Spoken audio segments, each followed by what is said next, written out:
Herzlich willkommen, ja, zur Weihnachtsausgabe von Therapy Talk mit Natalie, Margit und mir, Inge. Ja, und ich hoffe mal, ihr habt alle die Feiertage ohne Süßigkeiten und/oder Alkohol bestens genossen oder überstanden. Ich hoffe, ihr seid nüchtern und je nachdem, welche Haltung man zu Weihnachten und zum Familientreffen hat. Oh, Und wir sind ja jetzt schon fast so am Jahresende, da kann man so ein minimales Resümee machen und obwohl das Jahr 23, so astrologisch jetzt mal in Ausnahme vom Eintritt Jupiters in den Stern, keine astrologischen Highlights zu bieten hatte, gehört es doch für mich zu eins der steilsten und innersten Herausforderungen. Und besonders in der zweiten Jahreshälfte, da habe ich gemerkt, dass es bei sehr vielen Spürigen, also Leute, die sehr viel ja, wahrnehmen, dass es sehr viele intensive Prozesse gab und auch bei mir, so als hätte die geistige Welt zur Bedingung gemacht, dass niemand in das Jahr 24 eintreten darf, ohne den eigenen Keller aufgeräumt zu haben. Und das ist mir sehr, ja, das habe ich sehr viel gemerkt. Und ich habe auch gemerkt, dass es selten so viele und intensive wie auch fruchtbare Prozesse um Kernthemen, unter anderem auch bei mir und bei meinem vertrauten Umfeld, die ich wahrnehmen konnte. Und für mich war es eigentlich so eine Art Erleuchtungsjahr. Wie kannst du dein Jahr resümieren, Nathalie? Was ist für dich so?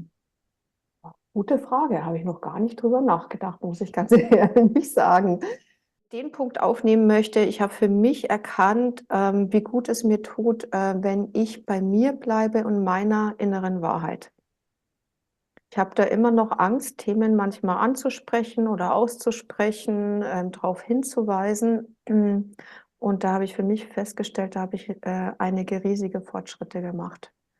Zu mir zu stehen und bei meiner inneren Haltung zu bleiben. Und zum Thema Spürig, was du auch angesprochen hast, ich habe festgestellt, wie sensibel ich auf Wut reagiere. Das war eine Riesenerkenntnis bei mir auch dieses Jahr, wie ich die Wut von anderen spüre. Und ich dachte manchmal immer, dass es meine Wut ist, dass ich jetzt gerade wütend bin auf jemand, um festzustellen, bei 2, 3, 4 Begegnungen, dass ich die Wut der anderen Person ausgedrückt habe, die extrem unterdrückte Wut der anderen Person. Und das habe ich dadurch auch festgestellt. Erstens war ich bei einem Seminar gewesen, wo die mir tatsächlich gesagt haben, ach, du spiegelst gerade die Wut von derjenigen auf, die jetzt gleich eine Arbeit machen wird. Und ich war so, hä, wie? Was? Wie kommst du jetzt darauf? Also das war so die erste Erleuchtung, die ich hatte. Und dann habe ich es tatsächlich gemerkt bei einer Bekannten von mir und dann auch noch mal bei 2 Leuten, die eine Arbeit machen wollten. Da habe ich das ganz krass gespürt. Gerade im November war eine Arbeit gewesen. Bei einer, wir hatten vorher ein Telefonat gehabt und ich habe überhaupt nicht verstanden, warum ich so in Rage komme. Ich war so richtig ich habe auch so schnell gesprochen dann, auch wie so ein Maschinengewehr fast schon, ja. Und dachte mir hinterher, als wir aufgelegt hatten und dann die Arbeit eben 10 Minuten später begonnen hat, sag mal, warum warst du jetzt, also du warst vorher nicht wütend und jetzt bist du wieder nicht wütend. Was war denn gerade in dem Gespräch los? Und in der Arbeit stellte sich dann eben diese massive unterdrückte Wut aus, kam dann hoch in einem Thema und zwar über das Thema Allergie. Über das Thema Allergie. Das wird auch in meinem nächsten Buch drinnen sein, diese Arbeit. Möchte ich nicht mehr jetzt dazu verraten, ja. Und das war für mich dann noch einmal wieder so ein Beispiel dafür, wie vorsichtig ich da sein muss, mich abzugrenzen von den tiefen Emotionen anderer Leute. Das war mir vorher nicht so bewusst gewesen. Und es war richtig eine Erleuchtung für dieses Jahr. Wenn die Frage dieselbe bleibt für mich, dann habe Ja. ich jetzt einen Vorsprung gehabt. Ich war jetzt auch so, ups, Resümee letztes Jahr, also respektive dieses Jahr. Ja, da muss ich mal überlegen. Und ja, ich denke, da gibt es so zwei Punkte. Also auf der einen Seite gibt es einen Grund, vielleicht, warum die Katze hier ist, weil interessanterweise kommt die Katze immer gerne, wenn ich hier online bin, wenn es um Gefühle geht. Mhm. Und das war so für mich im Zentrum. Also, dass ich gemerkt habe, jetzt gerade beim IOPT, ne, das Thema Gefühl, ähm, bei seinen Gefühlen bleiben. Und das stand für mich komplett im Zentrum. Also auf der einen Seite mich für Liebesgefühle auch zu öffnen. Also das ist ja eigentlich so der Punkt, wo man sich ja sehr schützt, ja, oder wahrscheinlich am meisten schützt, wenn es um das Thema Liebe geht. Und dass ich gemerkt habe, ich habe die Schnauze voll so von diesem alten Schutz und dass ich mir das auch wirklich so zum Fokus gesetzt habe. Ja, ich möchte weicher werden und ich habe das Gefühl auch, dass auch was passiert ist dieses Jahr. Und das Zweite ist auch die Wut, ja, also die Wut, wo für mich auch im Zentrum stand, weil ich die auch sehr oft, also ich wollte gerade sagen, sehr gerne unterdrückt habe. Nee, es ist nicht sehr gerne. Ich habe die sehr oft unterdrückt. Ich habe die eigentlich fast wahrscheinlich meistens unterdrückt. Also ich habe gar keinen richtigen Bezug zu meiner eigenen Wut Mhm. gehabt, außer dass ich wusste, dass ich die sehr gut handhaben kann. Aber ja, auch durch meine eigenen Prozesse, die mache ich ja zum Glück auch, habe ich gemerkt, hey, da gibt's noch einen anderen Aspekt der Wut. Und das heißt, ich bin jetzt viel schneller entzündlich Entschuldigung. und ähm, diese Entzündlichkeit, vor der hatte ich wahrscheinlich auch Angst, ne? Mhm. Und ist dann aber in dem Moment sowas von super authentisch, Ja. dass ich dann merke, hey, wow, es ist nicht so, dass es dann zerstörerisch ist, weil meistens ist dann die Wut zerstörerisch, wenn man sie dann eben zu lange unterdrückt, ne? Sondern dass sie eher eigentlich produktiv ist, also auch auf mein Umfeld. Und dann ist es ja so, dass bei der Wut, je schneller du die irgendwo draußen hast, im richtigen Moment, desto schneller kannst du auch wieder bei dir sein. Also so ging es mir auf jeden Fall. Und das war so meine Erfahrung, dass ich gemerkt habe, hey, also finde ich gut. Also ich bin nicht mehr so, habe ich das Gefühl, ja, immer so schön ruhig und so, sondern dass es auch gern mal kurz knallt. Und ja, also Gefühle. Ja, und ich fand das übrigens sehr schön, Inge, was du gesagt hast, das mit dem Portal, also irgendwo so, dass wir da in das 24 treten. Ich weiß nicht mehr, wie du das gesagt hast, aber es hat mich jetzt gerade so geflasht, wie du das gesagt hast, dass wir so wie durch das Portal treten mit dem eigenen Prozess, den wir gemacht haben, ins 24. Den Also eigenen Keller aufräumen, wenn das genau, Sinn. das war wirklich Mhm. schön. Mhm. Nehme ich den Faden mal weiter und diesen eigenen Keller aufräumen. Das habe ich auch gemerkt bei vielen Prozessen, dass da was eben rauskommt aus dem Keller, was viele nicht gedacht haben. Mhm. Und dass diese Erleuchtung eben kommt, dass dann Themen auf den Tisch kommen, wie auch diese Wut, diese Erkenntnis und diese Erkenntnis oft in Verbindung mit irgendwelchen Sachen, die man sich nie vorstellen kann. Mit jetzt, da kam dann auch so ein Gespräch letztens mit der Margit, wo ich denke, ja, das wollte ich eigentlich sagen, mit irgendwelchen Themen, die so eine Art Geheimnis, so eine Art Komplott. Da kam irgendwas raus, wo man sich nie hätte vorstellen können, dass es sowas gibt. In jeder Familie, ja, da verstehe ich, was da als Geheimnisse gibt, wie bei mir zum Beispiel. Ich bin ja ein uneheliches Kind, also ja, auch ein Abtreibungsversuch. Es gibt Geheimnisse in fast jeder Familie. Und Margit, fange ich mal bei dir an. Hast du in der Richtung schon Erfahrungen, dass es Geheimnisse bei der IOPT, dass die aufgedeckt werden, dass es interessant ist, sie aufzudecken und dass dann die Menschen bereit sind, die Perspektive für die Welt sich zu öffnen, zu Mhm. vergrößern, wenn sie ihre eigenen Geheimnisse, ihre eigenen in einen Keller aufgeräumt haben? Mhm. Also ich fange mal mit der ersten Hälfte an und das mit der Mhm. Perspektive lasse ich mal so kurz auf der Seite. Also es fängt für mich eigentlich schon dort an, wenn ein Kind nicht gewollt war. Mhm. Genau, ja. Und das ist so für mich auch schon bereits eine Verschwörung, ja, wenn man dann irgendwie ein Kind erwartet, so in der Familie, und dann am Schluss ist es dann ein Wunschkind, ja. Und dann hat das Kind aber, wenn wir dann diese IOPT machen, hat diese Person dann, diese erwachsene Person ja eben auch oft das Gefühl dann irgendwie, irgendwas stimmt mit mir nicht. Und dann wenn man dann mal vielleicht wirklich auf diesen Punkt kommt, ja, warst du überhaupt gewollt, dann löst auf einmal diese Frage extrem viel aus. Und das ist so ein Punkt davon. Und ich denke mir, das ist ein Riesenthema, ja. Also Genau. ich weiß jetzt gerade nicht, ob es jetzt um die verschiedenen Beispiele geht oder ob ich da jetzt noch tiefer soll, aber ich bleibe vielleicht mal beim Beispiel. Mhm. Dann gibt es natürlich auch die Geschichte mit, wer ist denn jetzt da der richtige Vater? Also es ist ja nicht unbedingt so, dass wir dann wirklich zu 100% die Antwort haben im IOPT, aber zumindest eine Ahnung, wie sich das als werdende Mutter anfühlen könnte, wenn die nicht sicher ist, wer ist denn jetzt der richtige Vater. Und dieser Stress, den ja eine schwangere Mutter ja mit sich trägt und auf das Kind überträgt, das ist ja dann irgendwie im Raum, also respektive in den Zellen.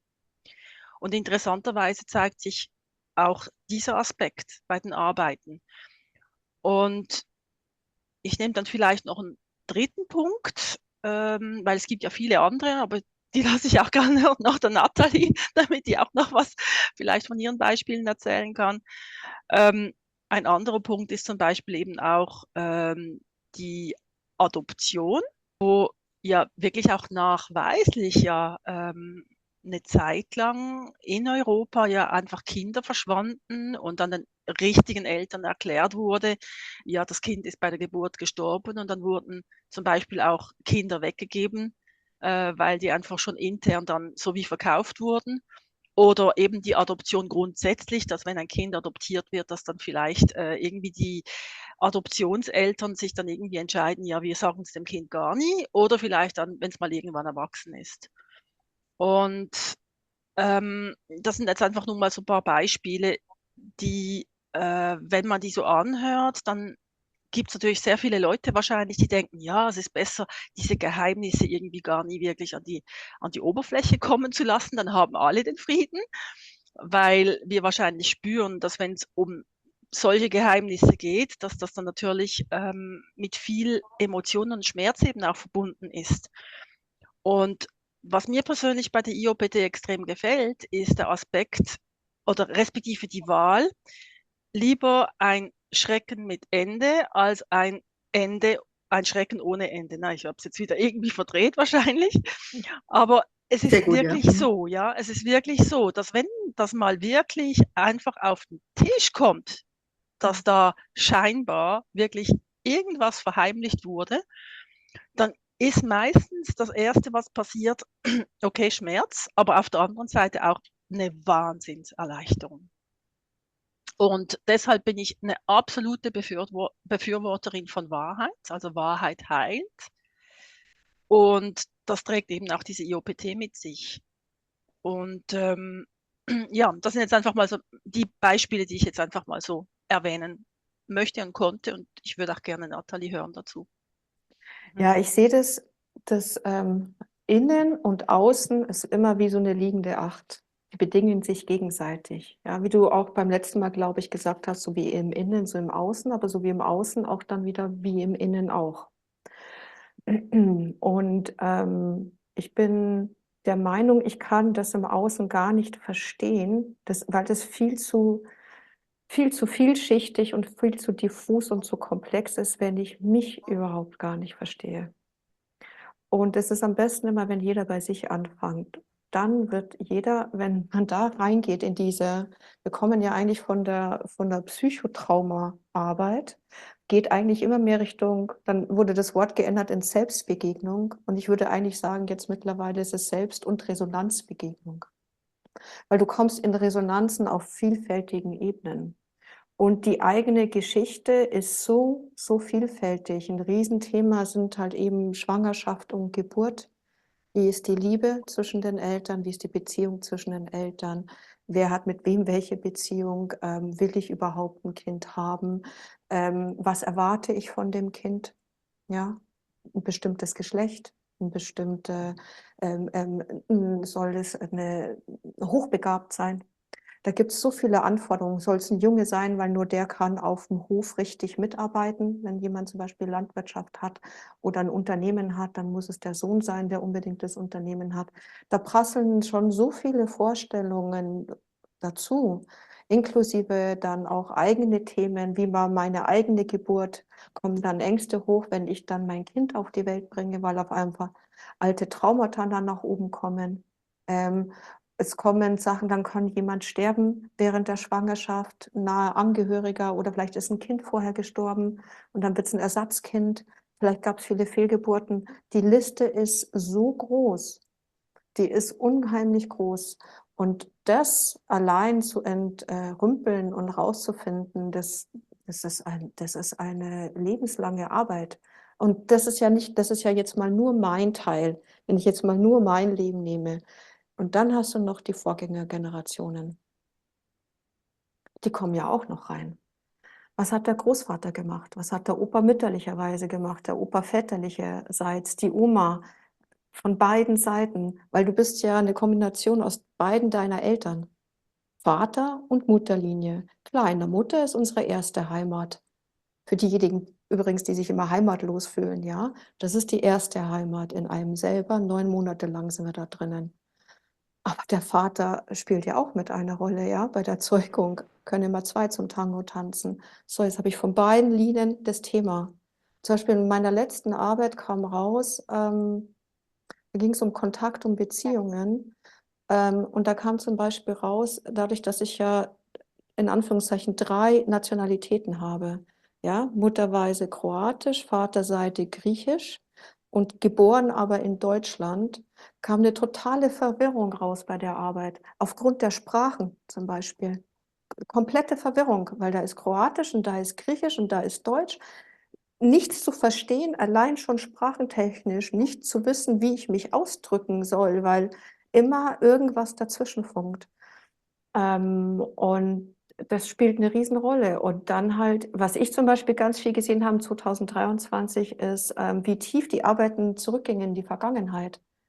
Also was für Leid die Vorgeneration erlebt hat, wo ich dann sich mich gar nicht traue, etwas zu tun, weil die Vorgängergeneration so viel Leid erlebt habe. Wer bin ich, dass mir zum Beispiel gut geht? Ja, oder ich darf nicht in die finanzielle Kraft kommen, weil ja zum Beispiel das Geld früher mit schlimmsten Worten Vermögen aufgebaut worden ist. Und dann muss das Geld natürlich wieder raus. Dann darf das gar nicht bei mir bleiben. Ja. Oder du hast Missbrauch in den Familiengeschichten drinnen und dann geht es zur nächsten Generation weiter. Dann bin ich vielleicht missbraucht worden und dann passiert dasselbe auch nochmal meinen Kindern, wer dann Kinder hat. Und so sind die Geschichten so ineinander verwoben und so multidimensional, dass es wirklich manchmal echt schwierig ist, dann einen Ankerpunkt auch manchmal rauszufinden. Und das ist das Gute in der Arbeit, weil das Ich steht ja immer im Zentrum. Und da merkt man, ich merke immer wieder, egal in welche Richtungen die Themen abdriften, wie wichtig und zentral dieses Ich ist und diese Verbindung mit mir selber. Und zwar wiederum im Gefühlsbereich, nicht im kognitiven Bereich, ja, sondern im Gefühlsbereich, wie fühle ich mich dabei? Wie ging es mir, als ich im Mutterleib war? Wie ging es mir mit meinem Vater? Wie ging es mir emotional gefühlt? Und nur wenn ich das verstehe, kann ich überhaupt nur an, und zwar, ich bin der Meinung, da bin ich wirklich, Englischen sagt man humble, wie sagt man das auf Deutsch nochmal? Demütig, genau, demütig. Ich bin echt demütig, bevor ich diese Brücke schlage zu irgendwelchen anderen Themen im Außen. Weil da, weil da so viel ist bei einem selber. Und wir kommen alle aus Kriegsgenerationen. Also wer denkt, er hat gar nichts gibt's nicht. Das siehst du spätestens bei deinen Kindern, wenn du welche hast,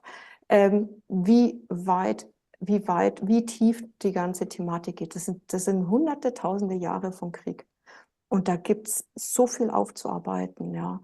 Allein, ich habe letztens zum Beispiel, weil hier mein Vater kommt ja aus Griechenland, ich habe da letztens ein Interview gesehen von einer Dame, die als Gastarbeiter damals auch nach Deutschland gekommen ist, in den 60er Jahren, also sogar noch früher als meine Eltern. Und die hat damals erzählt, die hatte ein Kind gehabt, das hat sie dann in Griechenland zurückgelassen bei ihrer Mutter. ja, damit sie und ihr Mann hierher kommen können und halt ja, Geld verdienen. Und die dachten damals, naja, ist vielleicht für 3, 4 Jahre und dann gehen wir wieder zurück. Und aus den 3, 4 Jahren gehen dann die Jahrzehnte ins Land. Und sie hat dann auch unter Tränen erzählt, wie schlimm das immer war, wenn sie im Urlaub oder in den Ferien zurück in ihre Heimat, die kommt aus der Nähe von Thessaloniki, gegangen ist und das Kind hat nur geweint. Es hat nur geweint, ja. Da war überhaupt gar kein Kontakt mehr zu dem Kind da. Oder jemand hat mir erzählt, ja, äh, nachdem die Tante kein Kind hatte, wurde, weil die eigene, also das, die eigene, also die Familie hatte Kinder, wurde dann eins weggegeben zur Tante, damit die auch ein Kind hat, quasi, ja. Und dann hat sich dann über Jahrzehnte später herausgestellt, dass die eigentlich verwandt sind. Und sie dachte immer, das wäre ihr Cousin zum Beispiel. Die wusste gar nicht, dass das eigentlich ihr Bruder ist. Und da passieren halt aus Armut heraus, aus Krieg heraus, aus auch Gewalt heraus einfach so viele Dinge. Und da sind wir wieder bei der Wahrheit. Nur wenn ich meine eigene Wahrheit fühlen möchte und auch einen Willen habe, das verstehen zu wollen, kann ich auch nur ansatzweise verstehen, was im Außen los ist. Richtung, weil du gesagt hast, enge Verschwörungstheorie. Und da habe ich mir auch ein paar Themen angeschaut und das ging immer Richtung Kindheit. Gewalterfahrungen durch und durch, dass man sich es kaum vorstellen kann. Und denke, erst wenn wir menschlich gesehen als Menschheitsfamilie uns diesen kollektiven und individuellen Schmerz anschauen, können wir nur ansatzweise was in Heilung und in Änderung bringen. Ansonsten werden wir das wiederholen bis zum Sankt Nimmerleinstag. Mal besser, mal schlechter. Genau, das ist dann auch, vielleicht sind diese guten Voraussätze für 24, fangen wir an, den Keller aufzuräumen. Und auch das Thema Wahrheit heilt, finde ich für mich auch sehr, sehr gut. Ich bin ja auch wie ihr durchgegangen und den Keller aufzuräumen und habe auch festgestellt, dass die Wahrheit für mich persönlich sehr fruchtbar ist und es heilt. Und dann ist es aber auch so, dass es immer, jetzt gehe ich mal von außen her, dass es immer noch Personen, Leute gibt, die das einfach nicht wahrhaben wollen. Als Beispiel Staatsterrorismus gibt es das auch, das Thema Covid. Das kann es ja gar nicht geben. Es kann nicht sein, was nicht sein kann. Und da finde ich es auch gut, anzufangen, den Keller aufzuräumen. Und ist ja die Frage, fange ich wieder mal unten mal, warum schaffen es manche, durch den Schmerz zu gehen, ja, die Wahrheit heilt, und manche fangen bei der ersten an, oh nö, ich will das gar nicht sehen, das kann nicht sein, es ist zu, ich glaube es nicht, ich will es nicht und Thema erledigt. Also ich kann nur einen Aspekt einfach dazu sagen, weil ich mir sage, ja, die Biografien sind so verschieden, dass es dazu nicht wirklich eine Antwort gibt in meinen Augen. Aber ich kann einfach von mir aus sprechen, dass ich die Erfahrung gemacht habe, dass ähnlich wie ich selber, viele Menschen, die vielleicht eben zu meinen Klienten zählen, eben auch sehr viel erlebt haben, was verdreht war zu Hause, das unterbewusst gespürt haben oder zum Teil schon gewusst haben und dann so wie ein Ich habe die Schnauze voll Effekt da ist, ja. Okay. Also, ja, also ich kann mich auch mal erinnern, dass ich selber in einer Weiterbildung, also wo ich einfach ja Mitwirkende war, da ging es dann auf einmal um das Thema Familiengeheimnisse. Und das war bis dato bei mir überhaupt nicht auf dem Radar. Überhaupt nicht. Es Ja. gab keins bei dir.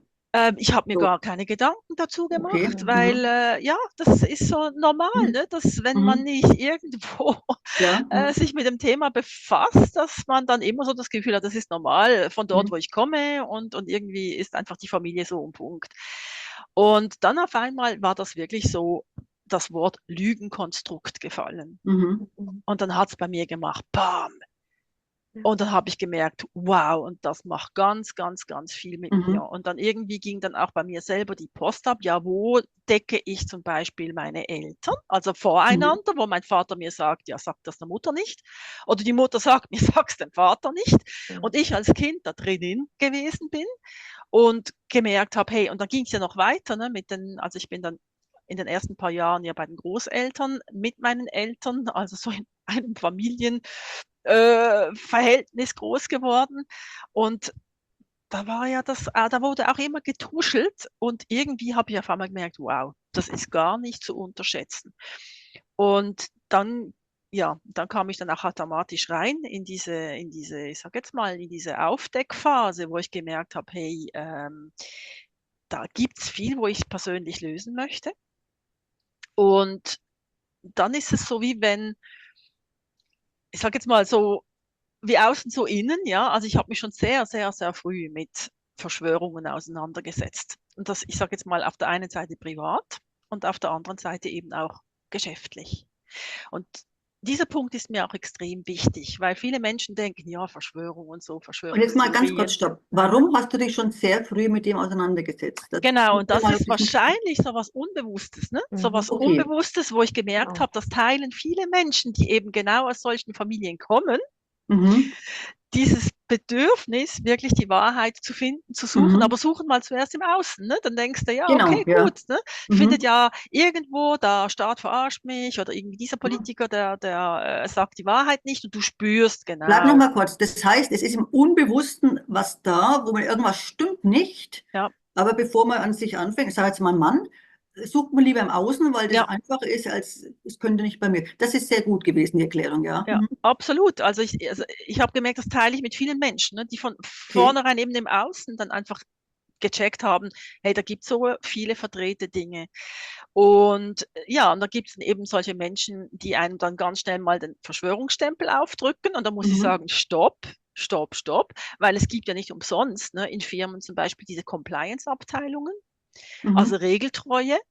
Ja. Und es gibt da eben auch das Stichwort Kartelle und Erklär das mal Bestechung. ganz kurz, weil es ist ja nicht so, dass jeder das wissen muss, was du damit Ja, meinst. Mhm. also das ist einfach, also ich sage jetzt mal so, dass wir innerhalb von den Firmen in der Gesellschaft eigentlich in größeren Firmen so Abteilungen haben. Da geht es um die sogenannte Regeltreue. Mhm. Ja, und die stellt sicher, dass die Mitarbeitenden sich an Gesetze halten, wie zum Beispiel eben das Korruptionsgesetz, also dass das nicht missachtet wird, oder eben vielleicht je nachdem ethische Angelegenheit wie Kinderarbeit etc. Ähm, und Absprachen, Preisabsprachen, ganz Mhm. simpel. Und da geht es ja immer eigentlich um Geld, um Macht. Ne?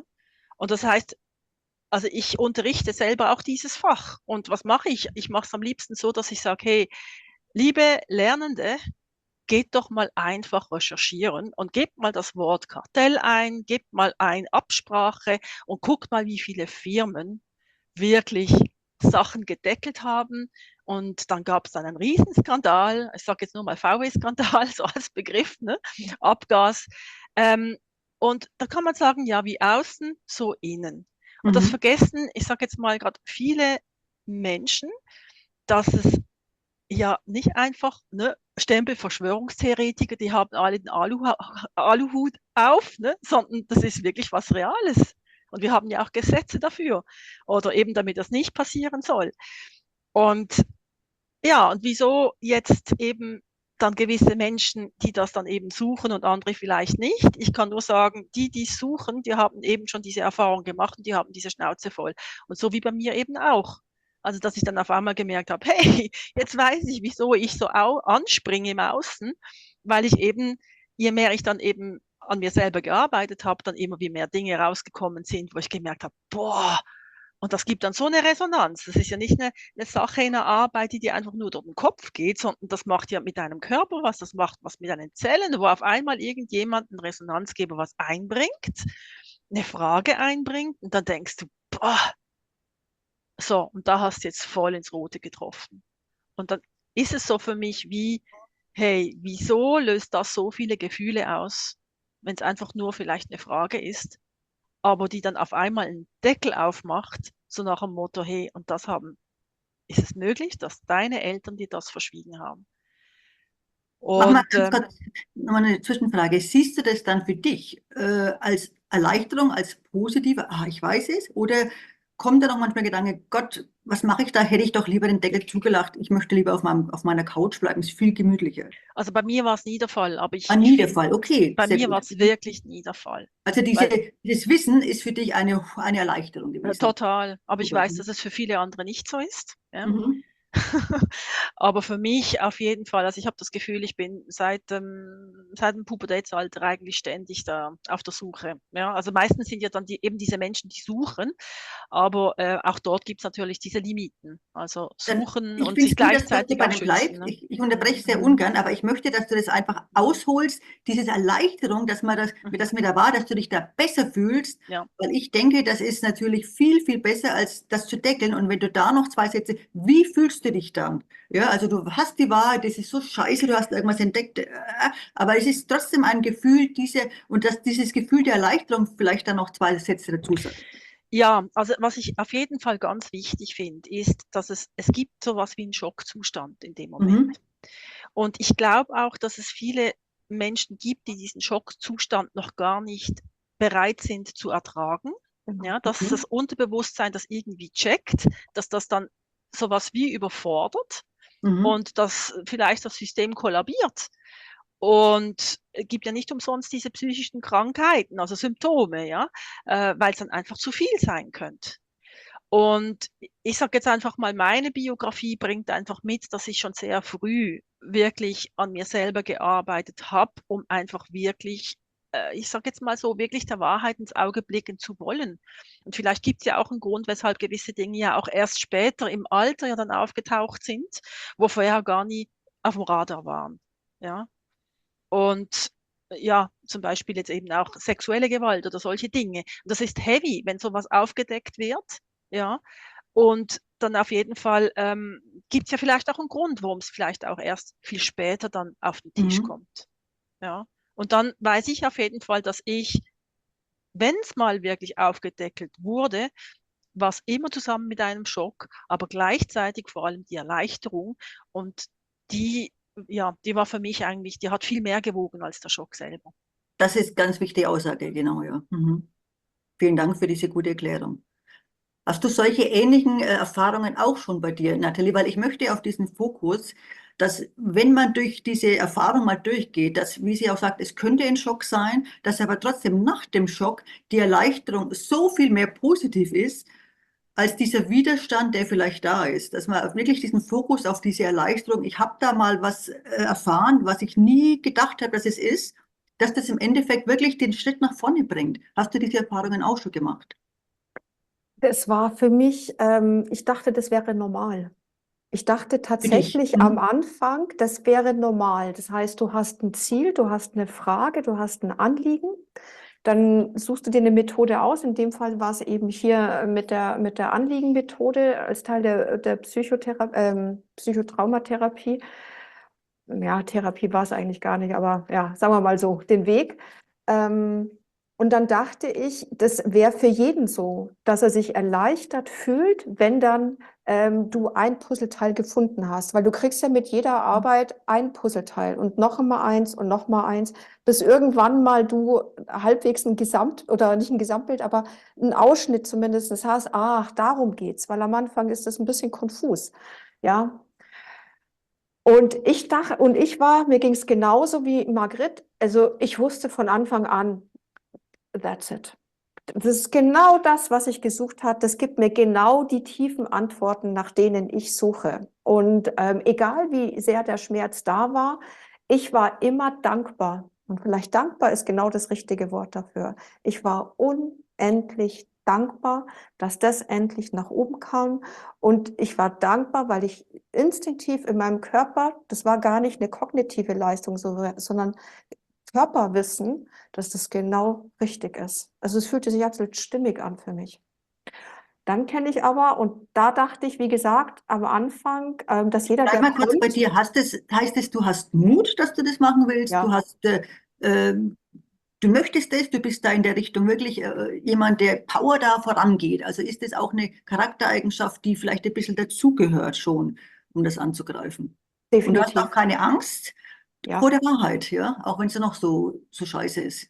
genau, Okay, also das definitiv. ist dann sozusagen deine Eigenschaft, ja. Ja, darum sage ich aber, es braucht Mut, es braucht Wollen, es braucht auch, Es dass du durch braucht die Wollen. Angst durchgehst, Mhm. Wollen, ganz Okay. wichtig, dass du durch die Angst durchgehst und dass du halt dankbar auch dann bist für das, was hochkommt. wirklich dankbar bist, ja, und nicht derjenige, der dir dabei hilft, dann auch noch als Gegner siehst, ja, weil er dir irgendwie eine Wahrheit jetzt aufdeckt und dann, anstatt dass du dich auf die Wahrheit konzentrierst, greifst du, was weiß ich, den Begleiter oder den Therapeuten zum Beispiel an, ja, weil wie kann der nur, was denkt er sich denn überhaupt, kann er überhaupt nicht stimmen und dergleichen. Und ich dachte, das wäre normal. Das habe ich über 20 Jahre lang gedacht, dass das normal wäre, weil ich ja dachte, jeder, der auch in diesen Gruppen dann sitzt, denkt ja so wie ich. So habe ich tatsächlich gedacht, bis ich in die Leitungrolle gegangen bin, um dann festzustellen, ach, das ist überhaupt nicht der Fall. Das würde ich sagen, sind wenige Prozent, aber ganz wenige Prozent, die so denken. Die meisten denken tatsächlich nicht so. Die meisten haben, da ist zum allerersten gar kein Wollen da, aus unterschiedlichen Gründen. Und ich bewerte das überhaupt nicht. Ich sage nicht, dass das gut oder schlecht ist, sondern einfach nur eine Tatsache. Weil vielleicht ist das für dein Leben gar nicht so bestimmt. Vielleicht ist das gar nicht dein Weg. Das kann ja auch absolut sein. Es gibt ja keinen guter Weg oder schlechter Weg, aber für dich ist es einfach nicht. Und damit ist das Wollen auch schon gar nicht da. Und darum ist auch diese Art der Arbeit, diese tiefe Arbeit, auch nicht für jeden. So wie nicht jeder Tiefsee tauchen möchte, um das mal zu vergleichen. Oder auf den Mount Everest gehen, ist ja auch nicht für jeden. Und das ist in Ordnung so. Aber da ist erstens kein Wollen da. Und dann ist eine Riesenangst da. Eine riesen Angst da. Und es sind oftmals Leute, die lieber Familiengeheimnisse, wenn wir jetzt das Wort oder den Sachverhalt wieder aufgreifen, lieber das bewahren wollen, lieber das zusammenhalten wollen, das Familienkonstrukt, so wie es ist, anstatt was aufzudecken. Weil aufzudecken würde auch heißen, ich suche mir nicht mehr oder bleib nicht mehr im Familiensystem hängen oder im weiteren System, in irgendeinem System hängen, kann ja auch ein politisches System sein, sondern gehe ja raus aus dem System.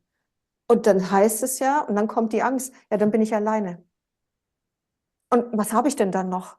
Dann fällt ja mein ganzes Leben zusammen. Und diese Angst ist unheimlich groß. Und ich hatte die nicht, also es war bei mir überhaupt nicht auf dem Radar. Ich war in der Hinsicht, was würde ich mal sagen, vielleicht egoistisch, könnte man sagen, ja.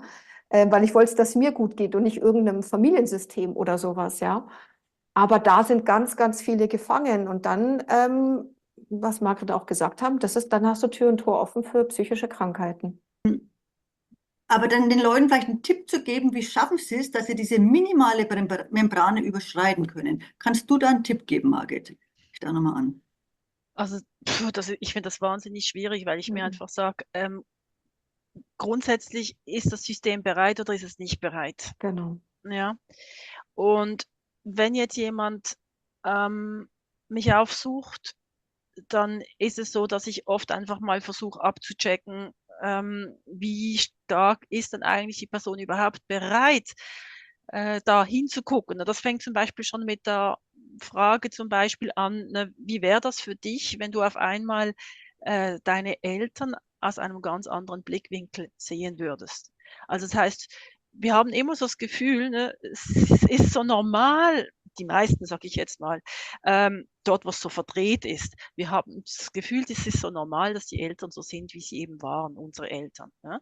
Aber dass wir, wenn wir sie aus erwachsenen Augen betrachten würden, also wenn ich jetzt gleich alt wäre wie meine Eltern und die damals eben so gesehen hätte, wie die eben ein Kind aufziehen, dann hätte ich das vielleicht eine voll krasse Katastrophe gefunden. Und Mhm. dieser Teil, der fällt bei den meisten Menschen weg, die nicht wirklich ganz klar eine scheiß Kindheit gehabt haben, wo gar nichts vertuscht wurde, weil es einfach blöd war, ja, einfach wirklich schlimm war. Und da gibt es ja aber eben auch so, ich sage jetzt mal, diese durchschnittlichen Familien und das war meistens eben auch schlimm, diese durchschnittlichen Familien. Mhm. Nur ist es dort verwirrter, verdrehter, schöner verpackt und ich kann sagen, ich war eigentlich aus so einer Familie entsprungen. Und für mich war das so der Schock persönlich, wo ich dann merke, okay, ich kann das mal vielleicht jemandem versuchen rüberzugeben, dass ich sage, hey, vielleicht wirst du deine Eltern ganz anders betrachten. Vielleicht findest du die auf einmal wirklich völlig schrecklich, weil du die mit den Augen eines Erwachsenen siehst und nicht mehr als Kind, weil wir sind ja dann eigentlich immer das Kind der Eltern. Aber das Problem ist, wenn wir nicht den Blickwinkel ändern, also mal wirklich vielleicht gucken, hey, als erwachsene Person sehe ich meine Eltern anders als Kind. Das Krasse daran ist, obwohl du sagst, obwohl du jemanden darauf vorbereitest, dass du sagst, hey, du wirst es vielleicht komplett anders sehen, du wirst da rausgehen aus der Praxis und du wirst realisieren, es geht nicht nur um ein Problem, sondern um eine ganze Problemlandschaft, ja, Mhm.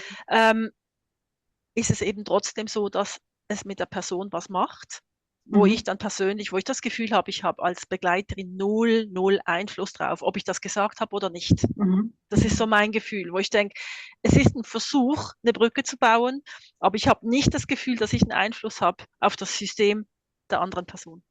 Mhm.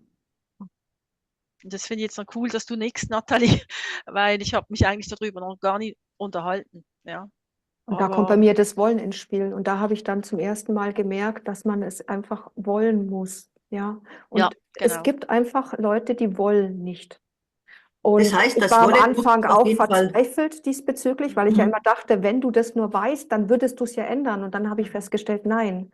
Und darum sage ich immer, Jesus kann nebenan wohnen und das kann dir vollkommen egal sein. Du willst es nicht wissen. Und es ist einfach so tatsächlich. Und warum es so ist, werden wir vielleicht erfahren, wenn wir sterben. Aber es ist einfach so. Und da in den Kampf reinzugehen, Da bleiben wir mal ganz ist kurz stehen. Das heißt, Nathalie, dass das Wollen ein ganz wichtiges Teil ist. Wenn jemand nicht will oder wenn dieses Wollen, man kann es ja auch als Teile in der IOBT aufstellen, nicht vorhanden ist, dann ist wenig Chance da. Siehst du das? keine Würdest du Chance, so nicht nur sagen? wenig, Mhm. sondern absolut keine Absolut. Chance, Mhm. weil du als Begleiter, du bist nicht, das ist ja dein Leben. Du entscheidest für dich. Du entscheidest für dich, wer dich begleitet, wohin und wie tief. Und wenn du das nicht willst, dann hast du diese Entscheidung für dich innerlich getroffen, aus welchen Gründen auch immer. Und für mich gilt es, die zu respektieren. Ich habe das vorher nicht verstanden gehabt. Also im privaten Leben dachte ich damals wirklich, ich müsste evangelisieren, ja, oder hier das Glaubensbekenntnis nach draußen tragen, weil wenn es die Leute doch wüssten, schaut mal her, hier ist endlich mal ein Ergebnis, jetzt ist ja endlich mal eine Antwort, jetzt ist doch endlich mal ein Weg. Die müssten doch alle jubeln und freuen und strahlen. Und nee, ich habe eine Watsche nach der anderen bekommen und habe das jahrelang nicht verstanden und habe mich dadurch halt auch sehr, ja, auch allein gefühlt in dem ganzen Prozess, weil das versteht, wer versteht das schon? Also meine Freunde haben das nicht verstanden. Also ich hatte wirklich, wenn ich so geguckt habe, die dachten alle, ich bin jetzt doppelt bescheuert, so ungefähr, ja. Und aber erst ich habe mich dann damit abgefunden, weil ich wusste, für mich ist es der richtige Weg, dann ist es halt irgendwann mal so, auch wenn es noch schmerzhaft war. Aber in der Leitung erst habe ich wirklich verstanden, dass ich das einfach sein lassen muss. Du kannst jemandem etwas anbieten, das ist wie im Restaurant. Du kannst jemandem etwas anbieten, aber ob er das nimmt, ist allein der Person seine Entscheidung. Und das gehört sich zu respektieren, weil ansonsten bist du wieder in dem Kampfmodus drinnen. Und was der Kampfmodus macht, das wissen wir aus den Selbstbegegnungen. Und da kannst du noch so sehr es gut meinen, aber dann bist du auch wieder übergriffig. Und dann bringt es niemandem etwas. Darum, wie gesagt, wie beim Orakel von Delphi, bitte nie in die Extreme gehen. Egal wie gut oder schlecht sie gemeint sind, nie in die Extreme gehen. Es führt zu nichts, weil du bist dann wieder Teil des Problems. Und willst du Teil des Problems sein oder willst du einen anderen Weg gehen? Einfach da so ein bisschen den Zucker zu legen, dass es wirklich interessant sein könnte, dass die Wahrheit nichts Böses ist, sondern ganz im Gegenteil, dass der Esprit, dass der Fokus so viel mehr geöffnet ist, dass ich sich gar nicht vorstellen kann. Und da würde ich den Fokus nochmal lassen, dass man das einfach nochmal beschreibt, dass Ja, aber für Leute, das hatte ich zum Beispiel so oft gemacht gehabt. mhm, Das, das ist das Problem wieder, die Theorie. Du mhm, kannst etwas nicht in der Theorie erzählen, wenn du es in der Praxis nicht erfahren hast. Und mhm, dieser Schritt von der Theorie über diese Brücke zur Praxis zu gehen, um das mal selber zu erfahren und dann auch das also als gut zu empfinden, das sind einfach so viele Schritte dazwischen. Das ist ja auch ein Grund, warum wir zusammenkommen, weil wir aus der Praxiserfahrung das auch teilen wollen. Aber am Ende des Tages kannst du noch so viel Tolles erzählen. Was habe ich tolle Sachen erzählt? Oder, aber ganz ehrlich, ich habe niemanden getroffen, der nur ansatzweise das hätte dann machen wollen. Also ich würde da gerne mal einspringen, weil da kommt mir auch gerade so ein Klientensinn, oder? Wo du im besten Fall haben kannst, wo zum Beispiel eben ganz klar aufzeigt, ich weiß gar nicht, ob ich das überhaupt wissen will. Also ja, wo da war eine super Arbeit. Also ich meine, das ging da um einen Mann, der war seinen Kräften beraubt und dann kam irgendwie dabei raus, dass der einfach im Prinzip eigentlich das Mädchenersatz sein sollte der Familie. Ne? Und in den ersten Jahren eben auch so gekleidet wurde. Und das war ja noch oft eben auch so noch der Fall früher. Und dann war das so wie ein Aha-Erlebnis. Ja klar, natürlich war das so. Und das hat dann ganz, ganz, ganz viel gemacht mit dieser Person und interessanterweise, ja, wir haben es dann noch nachbesprochen und interessanterweise hatten die Person wirklich ganz ehrlich gesagt, hey, ich weiß gar nicht, ob ich das Bild meiner Mutter eigentlich so zerstören möchte, das ich eigentlich noch habe, so als Illusion in mir. Und ich finde es dann noch schön, wenn dann der Klient selber sich dessen so bewusst ist, weil ich denke mir, das ist zumindest ein Stein für den nächsten Schritt, wenn man den machen möchte.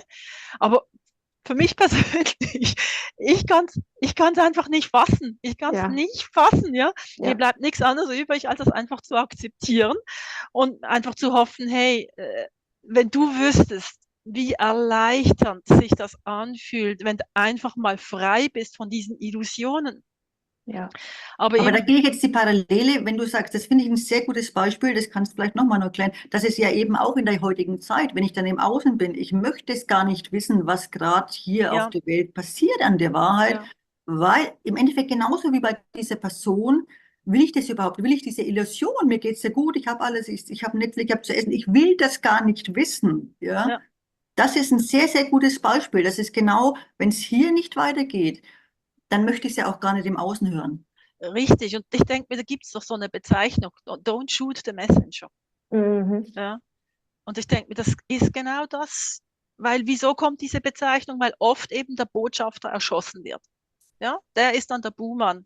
Sei es jetzt im Außen, ja, die Leute, die eben die Wahrheiten aufdecken oder eben vielleicht sogar als Resonanzgeber, bis dann einfach, Oh. ja, Mhm.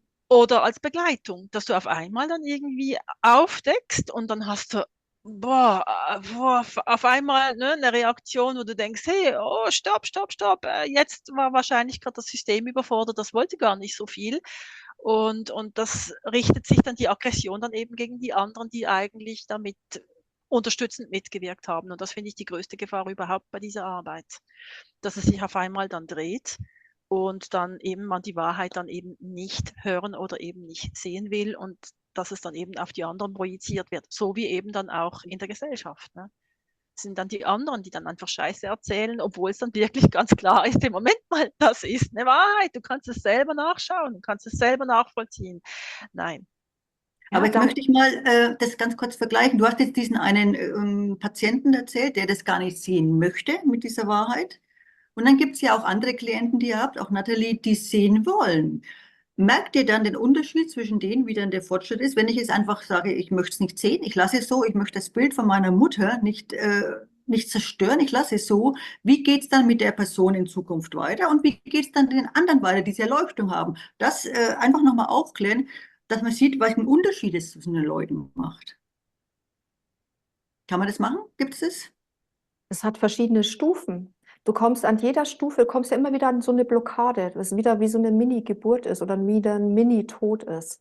Und mit jeder Stufe oder Hürde musst du wieder dieses Ja, ich will, diese Hochzeit, diese hohe Zeit, eigentlich ist eine Hochzeit mit mir selber feiern, wie in den Märchen, heißt immer der Prinz.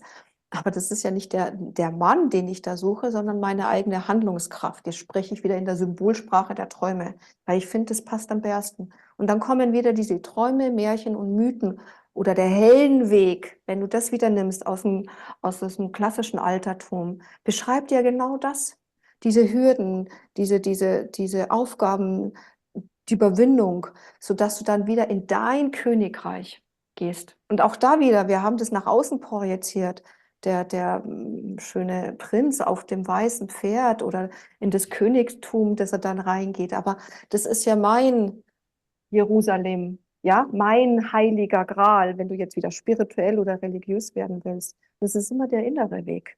Aber wir haben das so nach außen projiziert und überlagert mit so vielen Dingen. Und das sind ja super Ablenkmechanismen, damit wir uns ja nicht die tiefen Fragen stellen, so wie Margret, wie du auch gesagt hast, was passiert zum Beispiel mit den ganzen Kindern im Krieg? Ja, was bedeutet Krieg überhaupt? Warum wird es immer und wieder veranstaltet? Auch warum gibt es dann immer die Diskussionen, welche Partei? Da siehst du allein schon mit den Diskussionen, ob das der Ukraine-Krieg ist oder Israel-Palästina, siehst du sofort an den Fragen und Diskussionen, da ist nicht viel passiert an Erleuchtung. Aber wo ist da überhaupt irgendwas an Erleuchtung? Es wird immer an den falschen Themen rumdiskutiert und rumexerziert, damit es gedeckelt wird, was eigentlich wirklich abläuft in dem Ganzen und vor allem, wie jeder von uns selber dazu steht. Weil ich kann nur, wenn ich den Krieg in mir und all diese Verwicklungen anschaue, kann ich das nur, wieder gesagt, annähernd. Verstehen werde ich es nie können, aber eine Annäherung machen, ja, wie eine Mathematik, eine Annäherung, dass ich das vielleicht halbwegs irgendwo verstehe. Und dann wäre eine Chance da.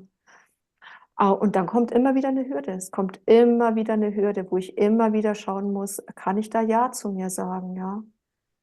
Kann ich Hilfe auch annehmen? Und ist auch nicht für jeden der Weg in der heutigen. Also wir sind jetzt eh schon mehr. Ich bin der Meinung, wir sind viel mehr. Auch da wieder dankbar sein und mal zurückblicken. Wir sind viel mehr als vielleicht noch vor 50 Jahren. Und die Da Leute, die würde ich auch sagen, da gibt es nichts, oh doch, es gibt weltweit und global gibt's einige Gruppen, wo in den unterschiedlichen Varianten. Aber wie gesagt, den Schritt kann ich nur selber für mich entscheiden. Und es fängt mit einem Ziel an. Welches Ziel habe ich? Aber Welches ich finde es auch fürs Jahr 2024, so möchte ich das auch mal weitergeben, den Leuten offen halten oder anbieten, dass diese Möglichkeit da ist. Wahrheit macht frei, im Keller aufräumen und dass ihr eben mit eurer IOPT, mit eurer Therapie diesen Leuten die Plattform gebt, dass, wenn diese Möglichkeit, dass ihr diese Möglichkeit habt, dass ihr diese Möglichkeit haben, ihr bietet sie an.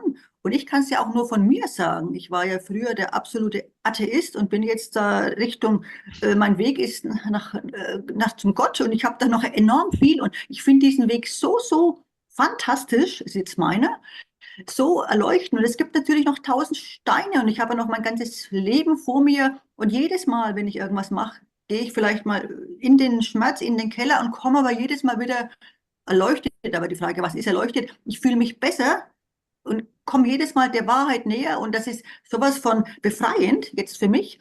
Und ich würde gern auch, Kann ich es auch zusammenfassen. Also ich kann einfach nur sagen, dass durch die Wahrheitsfindung äh, meine eigene Klarheit so zugenommen hat, dass ich meine Energien nicht irgendwie verstricke in irgendwelche Dinge, wo ich merke, hey, da kann ich manchmal zugucken, wie sich Menschen aufreiben, Dramas produzieren, in Täter-Opfer-Rollen verharren, wo ich denke, das tut richtig weh, nur schon beim Zugucken.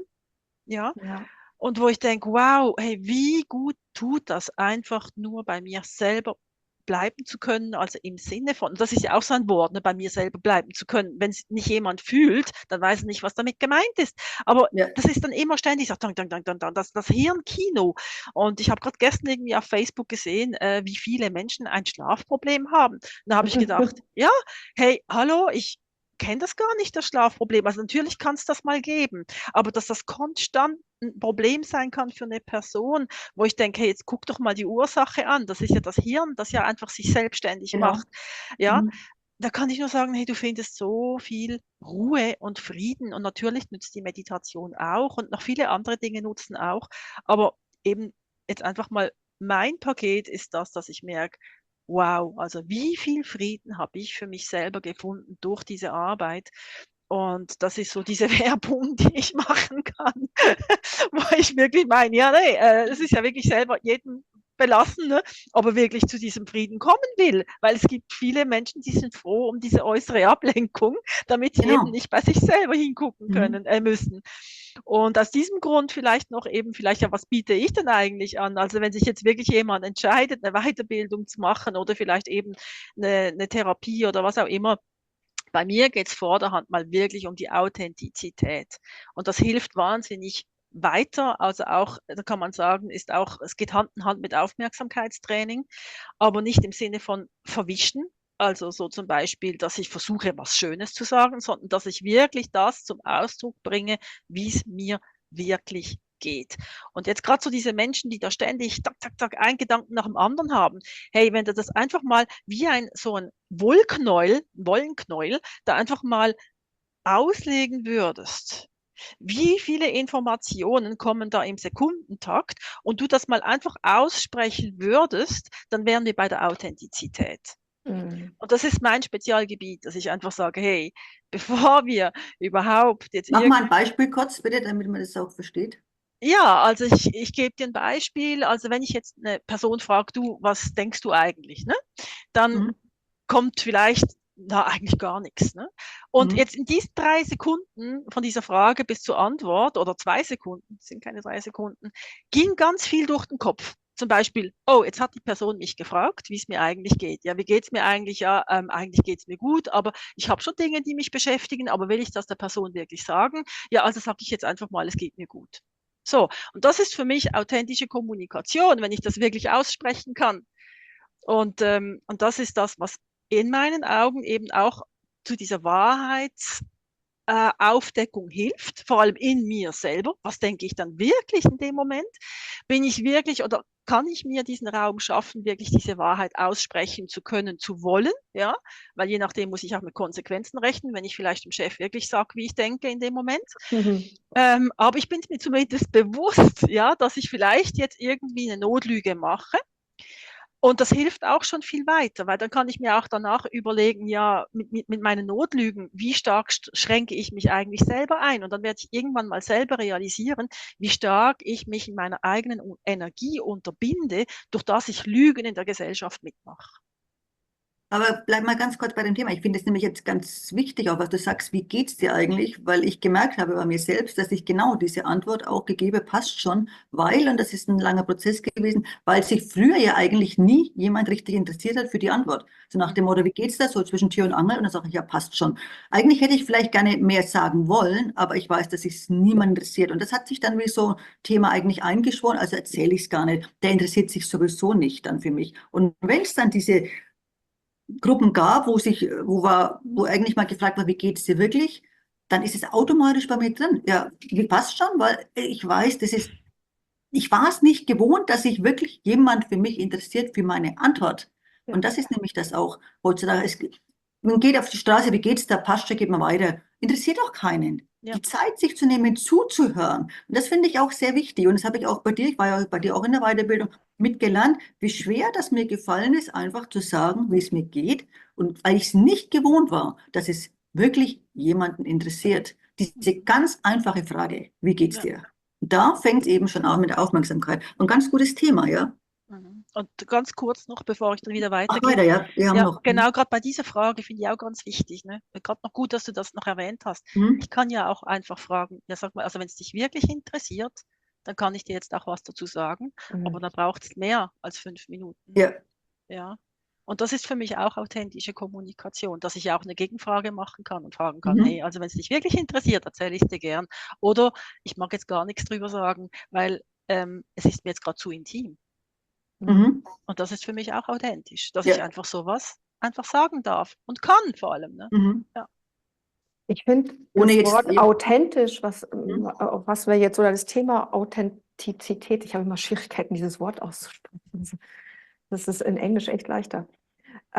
Ist ein wunderbares Thema für 2024. Mhm. Sehr gut, ja. Und das betrifft uns alle auf so vielen Ebenen, ob das in Beziehungen ist, im Beruf ist, zu den Kindern ist, zu Freunden ist, in der Umwelt, in der Politik. Also du kannst es so weit spannen, wie du willst. Und das ist wirklich das Schöne ist, wo bin ich wirklich authentisch? Ja, wo traue ich mich, etwas zu sagen oder zu tun oder zu machen? Oder wo lieber nicht? Wo blockiere ich mich? Wo komme ich nicht aus den Pötten raus? Oder wo bin ich vielleicht permanent bei anderen nur drinnen und habe kaum Kontakt zu mir? Und das ist wirklich das Schöne in 2024, dass das nicht nur ein Vorsatz bleiben muss, der irgendwie, was weiß ich, was jetzt hier ein Mindmap dann erstellt oder irgendwie eine Karte oder ein Spruch wird an meiner Wand, sondern weil ich dann richtig in die Praxis reingehen kann und mit mir in diesen Kontakt und den Austausch kommen kann. Weil das ist ja, weißt du, wir wünschen uns ja immer irgendwie Freunde, die, oder wie gesagt hast, wen interessiert es wirklich, wie es mir geht? Das wünschst du doch immer, dass du mal jemanden hast, der dir einfach mal, der nicht nur zuhören kann, das ist ja schon ganz schon viel, das auch noch verstehen kann, also intellektuell und emotional und vielleicht dann auch noch, und das gibt's ja überhaupt nicht, vielleicht noch was erwidern kann oder mit dir in Austausch gehen kann. Weil das wünschen wir uns alle. Da sind wir wie Kamele in der Wüste. Das ist das ganze Sehnen, das ganze Wünschen geht in die Richtung. Und dann hast du in dieser Arbeit genau diese Möglichkeit. Und dieser Freund, dein Ich oder andere Resonanzgeber, sind halt dann auch noch ehrlich. In den meisten Fällen nicht immer. Es gibt auch welche, die sind in der Resonanz vielleicht nicht ganz so fit, sagen wir es mal so, ja, oder spielen noch eine Rolle, aber meistens kriegst du wirklich eine ehrliche Antwort und die ist auch immer gut gemeint. Egal in welchen Emotionen die ist, auch wenn jemand total in der Angst ist, ein Anteil, oder total in der Wut ist, aber die ist nie böse gemeint. Die ist immer nur zugewandt, dir zugewandt. Und das ist eigentlich wieder dankbar sein, das ist ein unglaubliches Geschenk, das man mit jeder Arbeit da bekommt. Und da geht es nicht darum, irgendwie ein Ziel oder eine Karotte vor der Nase zu halten, da muss ich hin, da muss ich hin, da muss ich hin, sondern da habe ich echt lang dafür gebraucht, um zu erkennen, dass ich wirklich für jeden Prozess einfach dankbar bin. Für jede Erkenntnis, die da hochkommt. Und das ist wirklich ein großes Geschenk, dass wir uns in den Gruppen miteinander machen, in diesen sicheren Räumen. Und ich aber wiederum mir selber ja auch wieder gebe. Und dann sind wir wieder Also da bei sind wir der, uns ja irgendwie einig, das Wort Authentizität für das Jahr 2024 als Schlagwort zu benutzen, weil das für mich enorm wichtig ist. Nicht nur Klarheit war dazu, hat Authentizität. Und das erreichen wir unter anderem auch mit diesen an sich selbst arbeiten. Also nochmal fürs Jahr 2024, Authentizität ganz enorm. Und ich bin auch jemand, der wirklich auch im Keller aufgeräumt hat im Jahr 2023, auch bei den Freunden. Und ich liebe es, mit Leuten umzugehen, die authentisch für mich sind. Und ich habe da wirklich sehr, sehr aufgeräumt, wo ich mich nicht mehr wohlfühle. Nein, und das habe ich gelernt mit diesen, ja, meinen Keller aufräumen. Ich räume überall auf, bis auch zu meinen Freunden. Da sind aber auf der Strecke geblieben. Und dann nochmal die Frage genau ja. an euch. Was ist für euch Authentizität genau? Fange ich nur bei Margit an, als letztes Wort. Wenn wir schon das für 2024, was ist das? Also Authentizität bedeutet für mich, dass ich im Jetzt bin Mhm. und dass ich genau jetzt erfassen kann, wo ich gerade gefühlsmäßig stehe und dazu auch Worte finde, respektive einen Ausdruck finde. Eigentlich geht es mehr um den Ausdruck. Es kann nämlich auch die Kunst sein. Und das in dem Moment eben auch bin und lebe. Und Authentizität kann also sehr wohl auch, ich glaube, es wird auch gerne verwechselt mit, man muss dann vielleicht immer ehrlich sein. Ja. Mhm, genau. Sehr gut. Ich denke mir, es geht vor allem damit, also es geht vor allem um das, dass ich vor allem zu mir selber ehrlich bin. Ja, Ja, Sehr zu wichtig, ja. mir Mhm. selber ehrlich. Weil wenn wir ja zum Beispiel einfach gewisse Dinge nicht sagen wollen, dann gibt es ja auch einen Grund dazu. Und der Schutz ist absolut legitim. Aber ich kann mir dessen sehr wohl bewusst sein, dass ich mir einfach sage, hey, okay, und jetzt sage ich etwas nicht, was ich vielleicht normalerweise sagen würde. Und das ist für mich auch Authentizität, dass ich das für mich selber klarstelle, wo ich stehe und was ich gerade fühle. Mhm. Ja. Vielen Dank. Was ist Ja. für dich Authentizität, Nathalie? Oder du kannst auch auf Englisch sagen. Wie ist das englische Wort dann? Du bist ja da im Englischen sehr was. Authenticity. Okay, Das ist ein bisschen leichter, ja. ist leichter für dich, Weil ja. dieses Zität finde ich komisch in der deutschen Sprache. Sonst mag ich sie sehr gerne, aber bei dem Wort ist irgendwas krumm. Das sagt mir mein Gefühl zumindest, ja. Du kannst auch das Englische benutzen, ja. Ja, und noch, um dann noch einen Aspekt dazu zu nehmen, ist halt, authentisch sein heißt halt auch in allen Bereichen meines Lebens und nicht nur hinter geschlossenen Türen oder nur in dem und dem Bereich, ja. Authentisch sein heißt auch, was halte ich von meinem Beruf, den ich so ausübe? Wie finde ich denn so meine Kollegen und meinen Chef? Wie finde ich denn meine Arbeit? Ja, mache ich die nur, damit da Geld reinkommt oder wie, fühle ich mich in meinem ganzen Sein da wirklich beheimatet, ja? Das Gleiche ist auch in Beziehungen genauso, ja. Hänge ich noch irgendeiner Sache hinterher, weil die für mich authentisch war, als ich 25 war? Oder gilt die für mich auch noch, wenn ich 40 bin, 60 bin oder 80 bin? Das ändert sich ja auch immer mit der Lebensbiografie und den ganzen Erfahrungen, die du sammelst, ja. Ist es noch für mich überhaupt valide? Und das ist auch authentisch, wenn ich mir auch selber mal die Frage stelle: Stimmt das für mich überhaupt noch so? Ja. Oder, ähm, über schaue ich mal, dass ich vielleicht auch mal hier, weil du gesagt hast, von der Couch hochkomme. Das ist auch immer wichtig, grade wenn man älter wird, dass ich, die Neugierde mir auch behalte. Das ist auch authentisch. Oder sage ich dann einfach: „Na ja, mit 50 oder mit 60, da muss ich nicht mehr neugierig sein, da ist doch Leben doch schon zu Ende. Da muss doch nicht mehr viel passieren, gell? Oder? Machen wir es doch gemütlich, das Haus ist da, Frau ist irgendwie auch da und na ja, 'n paar Kinder springen auch rum. War das doch alles erledigt. Haus gebaut, Baum gepflanzt, Sohn gezeugt.“ So nach dem Motto: „Passiert ja nichts mehr.“ Das zum Beispiel ist nicht authentisch. Authentisch ist, da ist immer ein kleines Pflänzchen in einem drinnen, das gerne was Neues erleben möchte, das vielleicht auch noch mal 'ne Partnerschaft anders gestalten möchte. Das ist auch zum Beispiel authentisch, ja? Wo ich nicht irgendeinem gesellschaftlichen Konstrukt hinterherlaufe, weil das halt so und so zu sein hat. Oder auch, wo ich nicht vielleicht als junge Erwachsene denke, meine Eltern, sind das Gesetz. Ja, und ich habe das genau so zu machen, wie meine Mama und meine Papa das wollen. Ja, wo ich dann dass auch ein bisschen Mut dann auch reinkommt, so ein bisschen Rebellion dann auch reinkommt.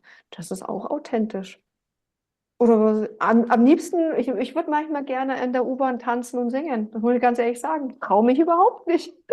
Traue mich überhaupt nicht. Sitze dann so verklemmt dann irgendwo da und denke mir: „Eigentlich hättest du jetzt voll Lust zu tanzen hier, zu tanzen und zu singen“ und dann: ne, geht nicht.“ Ja, dann schaue ich in andere Länder und denke: „Ma, schau mal, die machen das fast jeden Tag mit ihren Familien und ich sitze hier so deutsch rum und zwick mir eigentlich alles ein, ja, und verklemme mir dann auch noch den Humor auch noch mit dazu. Ach ja, Humor ist, finde ich, auch ganz wichtig für 2024. Egal wie Schön. authentisch du gerade unterwegs bist, Humor, Lachen, Musik nicht vergessen, tanzen, ja, körperlicher Ausdruck, weil das ist, für die Leute, die gerne gerade so im Außen Diskussionen abbrechen wollen und, es gibt nur die eine Wahrheit, ja, und nichts als nur meine eigene Wahrheit, so wahr mir Gott helfe. Nein, Diskussion ist auch authentisch. Meinungsaustausch ist auch authentisch. In mal 'nen Streit gehen ist auch authentisch, gehört auch mal dazu, so wie das Gewitter, ja, und danach ist die Sonne wieder da. Ist auch authentisch, ist nicht authentisch. Und, ja. Also, das war ein schönes Wort zum Schluss. Fürs Jahr 2000 einige Worte. Klarheit, Wahrheit, Authentizität, Humor, Lachen, Spaß haben, Tanzen in der U-Bahn. Das wünschen wir euch allen. Und ja, nochmal, doch nochmal einen ganz kurzen Satz, nicht zur Werbung, sondern für Leute, die doch ein bisschen Lust bekommen haben, sich an sich zu arbeiten. Nathalie Balter hat unten was geschrieben auf ihrer Homepage, in München sitzend und Margit im Raum Frankreich, Elsass, Basel. Einfach mal gucken, schauen, ja, vielleicht mal ein kurzes Telefonat führen. Welche Möglichkeiten gibt es? Vielleicht gibt es bei euch in der Nähe irgendwas. Arbeitet an euch, macht, die Welt steht uns offen und ja, Richtung Erleuchtung, wir haben noch so viel zu tun und es macht viel, viel mehr Spaß. Wenn wir lieb, nett und freundlich sind und jeder möchte eigentlich nur das Motto auch nochmal von die leben, lieben und geliebt werden und ich möchte auch geliebt werden und ich möchte auch leben und lieben und das ist mein Motto für 2024. Bleibt gesund, ich wünsche euch einen guten Rutsch, trinkt nicht zu viel, feiert aber trotzdem mit Spaß, Humor und tanzt in der U-Bahn. Wir sehen uns dann im nächsten Jahr wieder.